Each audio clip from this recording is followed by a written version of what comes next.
The sea does not choose its defenders. In the silent, dark depths of a war that engulfed the world, the United States Navy faced an invisible, paralyzing threat. A threat that defied conventional detection and could lie in wait for months, even years. To counter it, the Navy turned to an unorthodox, highly classified ally. This is the story of the time Dolphins became soldiers, and what happened next saved 3 warships. It is the summer of 1970. The location is a highly sensitive naval anchorage in the Pacific, its identity still partially redacted in official reports.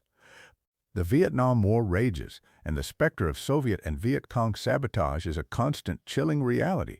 Protecting billions of dollars in naval assets and, more importantly, the thousands of lives aboard them falls to a unit so secret its very existence was denied. This is the story of the U.S. Navy Marine Mammal Program and a mission that would prove its worth beyond any simulation. To understand the gravity of this moment, we must first go back to the genesis of this extraordinary program. In the early 1960s, the Office of Naval Research embarked on a radical project to study the biological sonar of dolphins. The bottlenose dolphin, or Tursiops truncatus, possesses a natural echolocation system far more sophisticated than any man-made device. They can identify objects buried under sediment, distinguish between different metals, and do so with astonishing speed and accuracy. Dr. Sam Ridgway, a pioneering physiologist, was among the first to formally demonstrate this capability in a laboratory setting. The military application was immediately apparent. The Soviet Navy was known to be aggressively mining strategic waterways. The threat wasn't just from large ship-laid mines, it was from the limpet mine, a compact, powerful explosive that could be attached by a covert diver to the hull of a vessel, its timer set to detonate hours or even days later, often when the ship was far out to sea or in a crowded harbor. Traditional sonar was nearly useless against such small, static, non-metallic objects, especially in the acoustically chaotic environment of a harbor. Thus, the Navy Marine Mammal Program was born at Point Mugu, California. The initial recruits were Atlantic bottlenose dolphins, chosen for their intelligence, trainability, and social nature. Their trainers, a mix of naval officers and civilian biologists, were not teaching tricks, they were developing a complex, reliable operational protocol. The dolphins were trained to search a designated area, locate a mine-like object, and then return to their handler to report. The reporting mechanism was a marker. The dolphin would nose a buoy or a paddle, signaling a find. For a limpet mine, a more direct method was devised. The dolphin would carry in its mouth a specialized device that could attach to the mine's hull, allowing divers to later locate and safely disarm it. By 1970, a team of 6 dolphins and their handlers, part of what was then called Project Quick Find, was considered operational. They were the silent soldiers of the sea, their service records classified, their deployments known only to a handful of commanders. They were about to be tested not in a training lagoon, but in the unforgiving reality of an active threat. The anchorage, codenamed Station Bravo for our purposes, was a vital logistical hub. It was a temporary home to a carrier battle group preparing for deployment to the Tonkin Gulf. Among the vessels present were 3 capital ships central to our story: the USS Coral Sea, a venerable Midway-class aircraft carrier, the guided missile cruiser USS Chicago, and the large destroyer USS Mahan. Together, they represented a massive concentration of American naval power and a high-value target. Intelligence reports in the preceding weeks had grown increasingly urgent. Intercepted communications and agent warnings suggested a sabotage cell planned in operation against the anchorage. The method was believed to be maritime, either a small craft attack or, more worryingly, the deployment of swimmers or submerged delivery vehicles to plant limpet mines. Harbor defenses were on high alert. Patrol boats crisscrossed the perimeter, sonar operators listened intently for anomalous sounds, and armed sentries peered into the dark water from every pier. Yet, a deep unease settled over the command. They were defending against a ghost. How do you find a mine that hasn't yet exploded, that could be the size of a suitcase, and that could be clinging to the hull of a ship like a malignant barnacle? The commander of the Naval Security Group made an unprecedented decision. He requested the deployment of the Marine Mammal Program detachment. It was a risk, using an unproven, highly experimental asset on such valuable ships. A false alarm could cause chaos. A missed detection could mean catastrophe. But the conventional methods had reached their limit. Approval came from the highest levels, shrouded in secrecy. On an overcast morning in August 1970, the Dolphin team arrived. The animals, transported in specially designed water-filled containers, were acclimated to a secluded pen near the harbor entrance. Their handlers, led by a chief petty officer with a background in marine biology, briefed the skeptical commanders of the 3 warships. The plan was methodical. Each ship would be swept by a Dolphin team. The Dolphins, named for operational security with simple alphanumeric codes like TD01 and TD03, would work in pairs. One would conduct the initial search pattern along the hull, from the keel to the waterline. If it detected an anomalous object, it would mark the location. A second Dolphin would then be sent to confirm the find. The sweep of the USS Mahan began at 0900 hours. TD01, a mature male known for his calm demeanor, entered the water. His handler guided him along the port side of the destroyer, a dark leviathan looming above. The Dolphin's echolocation clicks, inaudible to human ears without hydrophones, painted a sonic picture of the hull. Rivets, welds, sea growth, all were processed and disregarded. 37 minutes into the search, TD01 abruptly broke his pattern, dove deep under the stern near the propeller shafts, and returned immediately to his handler's boat. He pressed his rostrum firmly against a marked paddle. Contact! A wave of tension shot through the small team. Was it debris? A lost piece of equipment? Following protocol, TD03 was sent in. She executed a tight, focused search in the indicated area. 4 minutes later, she returned and marked the same paddle with equal certainty. Divers, part of the Navy's explosive ordnance disposal team, were cautiously deployed. What they found, nestled in the shadow of the rudder, was not an explosive. It was a large, waterlogged duffel bag that had fallen overboard. A tense sigh of relief, but no relaxation. The system had worked. It had found an anomaly. The stakes were now palpably higher. The sweep of the cruiser USS Chicago commenced after noon. The sheer size of the vessel made it a daunting task. The Dolphin teams worked tirelessly, methodically covering the immense curved steel walls. For over 2 hours, the searches yielded nothing but the normal anatomy of the ship. Then, at 14:30 hours, while working near the bow, TD02 signaled a contact. The confirmation Dolphin, TD04, was dispatched. It circled the area, its biosonar analyzing the target. It did not mark a confirmation. Instead, it returned and nudged a different paddle. The signal for biological, likely a large school of fish or a curious seal that had taken refuge. The alert was stood down. The pressure on the handlers was immense. Every signal had to be interpreted perfectly. The credibility of the entire program rested on this real-world trial. Then came the USS Coral Sea. The aircraft carrier was a floating city over 900 feet long with a hull complex with bilge keels, intake grates, and protruding sonar domes.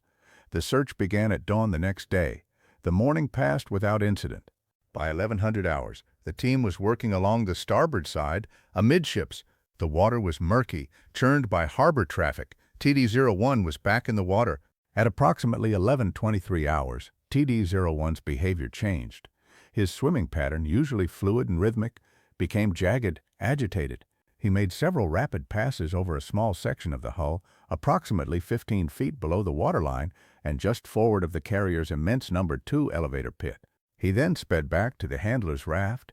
He didn't just touch the marker paddle, he struck it repeatedly with his beak, a behavior drilled for a high-confidence priority contact. The handler's blood ran cold. This was no tentative signal. He immediately called for EOD and the confirming Dolphin, TD0. But as TD03 was being prepared, a new horrifying variable entered the equation. From the flag bridge of the Coral Sea, a message was relayed down to the security team. The carrier had received orders. She was to depart the anchorage in 90 minutes to meet a supply convoy. A critical airlift of spare parts and personnel was waiting. The commanding officer could not delay. The intricate, careful protocol was now collapsing under the brutal pressure of wartime scheduling. The security commander faced an impossible dilemma. He could order the ship to delay its departure based solely on the signal of an animal, an unprecedented act that would ripple up the chain of command and potentially jeopardize a major logistics operation. Or he could allow the Coral Sea to sail, with the potential that a live explosive device was attached to its hull. The consequences of being wrong in either direction were unthinkable. If he delayed the ship and the find was another false alarm, he would be ridiculed. The mammal program would be scrapped, and he might face a career-ending reprimand. If he let the ship sail and it was a mine, the loss of an aircraft carrier, along with nearly 4,000 crewmen, would be a historic catastrophe. Aboard the carrier, word began to spread among the crew that something was wrong. The departure sequence was put on hold. Sailors lined the rails, looking down at the small Navy raft and the Dolphins swimming beside it. A palpable, fearful silence descended over the great ship. In the EOD boat, divers suited up, knowing they might be descending onto a live mine with a timer of unknown duration. The Dolphin handlers argued fiercely but professionally for time. They trusted their animals. TD-01 had never been this emphatic in training. The confirming Dolphin, TD-03, was finally sent in. All eyes were on the water. The seconds ticked by like hours. TD-03 approached the area, slowed, and began a meticulous, close-range inspection. Her echolocation clicks were a constant, silent interrogation. She circled once, twice. Then she dove directly at the hull, came within inches of the steel, and held position for a 5 count. She then surfaced, swam calmly to the handler, and executed the same emphatic high-confidence marker strike as TD-01. 2 independent confirmations. The Dolphins had spoken. The crisis was now absolute. The security commander made his decision. He requested, in the strongest possible terms, an immediate delay of the Coral Sea's departure. The request was granted, but with a severe time limit. The EOD team now had 1 hour to locate, identify, and neutralize the object. What happened next was a masterpiece of interspecies cooperation and human courage. The Dolphins had provided the location, but now the most dangerous phase began. Navy divers First Class Miller and Kowalski entered the water. They were equipped with handheld sonar and underwater lights, but in the turbid harbor water, visibility was less than 2 feet. They were, for all practical purposes, blind.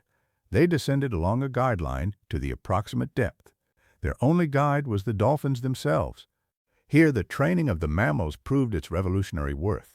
The handlers directed TD-01 back into the water. Rather than searching, he was given a new task to guide the divers. The Dolphin swam to the contact point, then returned to the divers, chirping and clicking. He then led them, swimming slowly back toward the hull. He repeated this several times. A living, breathing homing beacon. Following his lead, divers Miller and Kowalski felt their way along the cold steel until their gloves brushed against something that was not part of the ship. Let's talk about neuroplasticity. It means your brain can form new connections throughout life. Think of it like a muscle. The more you exercise it, the stronger it gets. Scientists have shown that learning new skills actually changes your brain structure. Fascinating, isn't it? A simple mechanical timer was visible, its dial obscured by growth. It was impossible to tell if it was active, if it was counting down to detonation in minutes, or if it was a dud. There was no time for a remote disarming. Standard procedure would be to fix a demolition charge to it and blow it in place, but doing so against the hull of a ship would cause catastrophic damage. The only option was a manual disarmament underwater in zero visibility on an unknown device. Using tools from a waterproof kit, Diver Miller began the painstaking work. His world shrank to the feel of the metal under his fingers, the sound of his own regulator, and the occasional reassuring nudge from TD-01, who remained nearby, as if standing watch. The tension in the support boat was absolute. The handler monitored TD-01, who showed no signs of stress, a silent indicator that the device was not emitting sounds, like an active timer click, detectable to his superior hearing. After 27 agonizing minutes, Diver Miller gave the prearranged signal. 3 tugs on the safety line. He had successfully disarmed the primary firing mechanism. The mine was safe. It was carefully removed from the hull, brought to the surface, and sequestered for intelligence analysis.